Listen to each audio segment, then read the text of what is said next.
You are sitting in a waiting room right now in your mind, even if your body is somewhere else. Your phone is in your hand, you are not doing anything, and within 4 seconds you feel it, that itch, that low hum of discomfort. You call it boredom.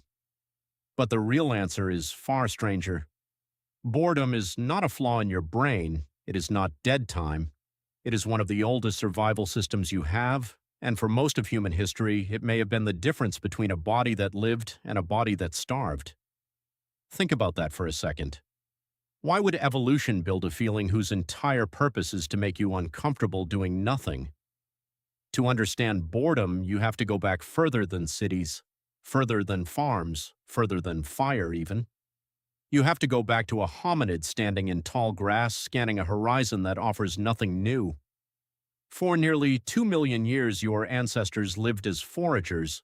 Every calorie they burned had to be repaid by calories found. Sitting still saved energy. But sitting still forever meant missing the fruit tree that ripened 3 valleys over. It meant missing the herd that moved. It meant missing the storm coming in from the west. So the body needed a nudge, a discomfort that built slowly the longer nothing changed. A feeling that said gently at first, then louder, move, look, search. Something out there matters more than this stillness. That feeling is boredom. Dr. John Eastwood, a psychologist at York University, has spent years studying this exact sensation.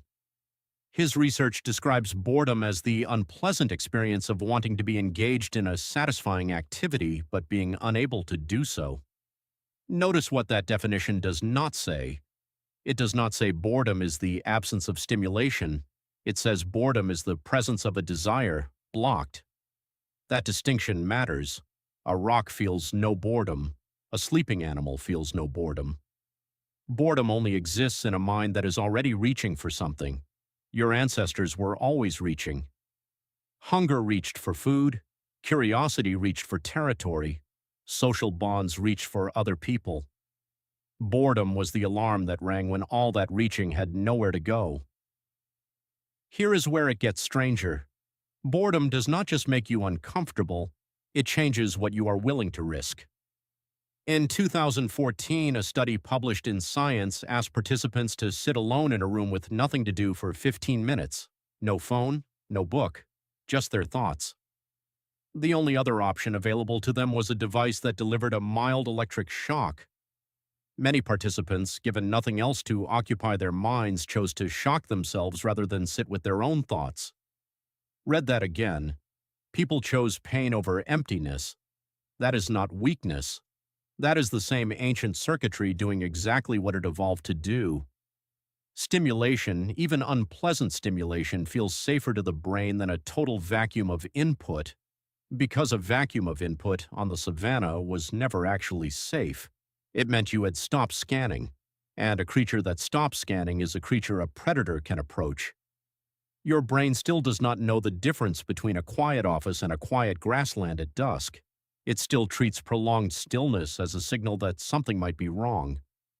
This is why boredom feels so much worse than it should. It is not really about the empty room.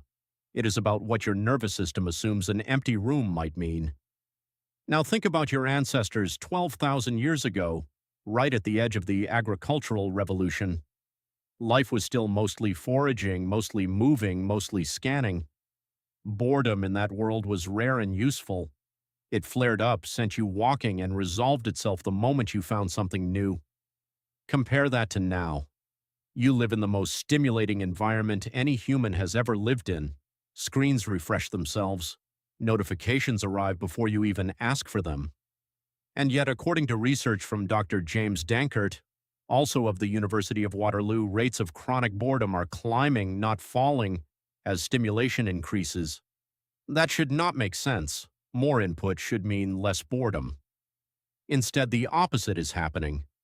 Why? Because boredom was never really about a lack of stimulation, it was about a lack of meaningful engagement. Your brain does not just want input, it wants input that matters, input tied to a goal, a threat, a reward, a connection. Scrolling gives you input without any of that. It is calories with no nutrients.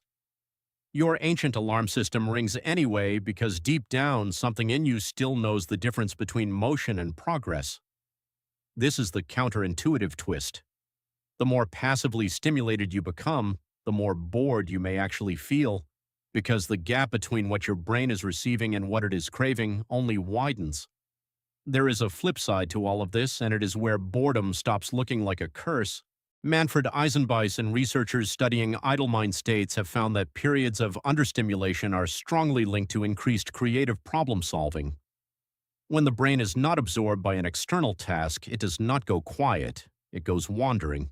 It starts running background simulations, testing scenarios, connecting distant ideas that focused attention never would have paired together. This is the same mechanism, running forward instead of backward. Boredom on the savannah pushed your ancestors outward, toward new territory. Boredom in a quiet room pushes your mind inward, toward new ideas. Same alarm, different landscape to search. Some of the most cited insights in scientific history came not during intense focus but during idle moments. A walk with nothing to do, a shower with nothing to think about, a long train ride with a window and nothing else. The mind, denied external novelty, starts generating its own. This is why constant stimulation may be quietly costing you something, not just attention. Insight. Here is the modern mirror. Every time you feel that first flicker of boredom and instantly reach for your phone, you are doing what your ancestors would have done facing a long, empty horizon. You are trying to end the discomfort as fast as possible, but your ancestors' version of ending it required real movement, real search, real engagement with the world. Yours requires only a thumb. The alarm goes off. But the response no longer matches the reward the alarm was built for. Somewhere in your body right now, that same ancient circuitry is still running. It cannot tell the difference between a bored hunter-gatherer scanning an empty plane and a bored commuter scanning an empty feed. It only knows one thing. Stillness without meaning is a signal to move. Maybe the question was never why you feel bored. Maybe the real question is what you do in the 4 seconds after you feel it. Because that flicker of discomfort is not a malfunction. It is one of the oldest voices you have, and it has been trying to tell you the same thing since before you were even human. Move, look, search. Something out there still matters.